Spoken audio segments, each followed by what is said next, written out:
அஸ்ஸலாமு அலைக்கும் வரஹ்மத்துல்லாஹி வபரகாத்துஹு. Welcome to Tamil Islamic Hidaya. வீட்டுல பர்க்கத் அதிகரிக்க நம்ம எத்தனையோ திக்கர்களையும் துவாக்களையும் பத்தி பார்த்திருக்கோம்.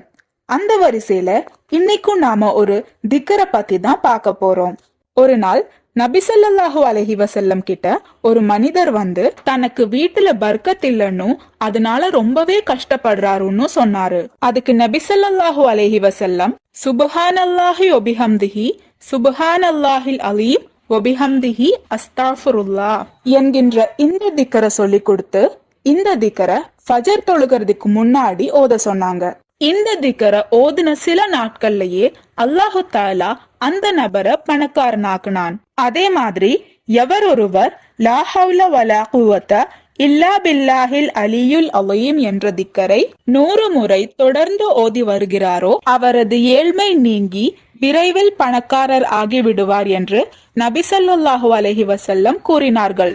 அது மட்டும் இல்லாம இந்த திக்கரை நீங்க 100 முறை ஒரு நாள் ஓதுனீங்கன்னா உங்களை அல்லாஹ் 99 நோய்களிலிருந்து பாதுகாப்பான். அதே மாதிரி பிஸ்மில்லாஹி வலா ஹவ்ல வலா குவத்த இல்லா பில்லாஹில் அலியுல் அலீம் என 10 முறை ஓதினால் உங்களின் சிறு பாவங்களை மன்னிப்பதாக நபி ஸல்லல்லாஹு அலைஹி வஸல்லம் கூறினார்கள்.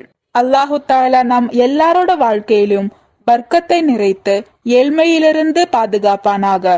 ஆமீன். இந்த பதிவுல உங்களுக்கு ஏதாவது சந்தேகம் இருந்துச்சுன்னா கமெண்ட் பண்ணுங்க. நீங்க மரணித்த பிறகும் உங்களுக்கு நன்மை வந்து சேர்ந்து கொண்டே இருக்க இன்ஷா அல்லாஹ் இந்த ஒரு வீடியோவை ஜாரியான சதகாவா நினைச்சு உங்க நண்பர்களுக்கும் ஷேர் பண்ணுங்க. அல்லாஹு தஆலா நம் அனைவரின் வாழ்க்கையிலும் ஹைரும் பர்க்கத்தும் தந்து அருள் புரிவானாக. ஆமீன்.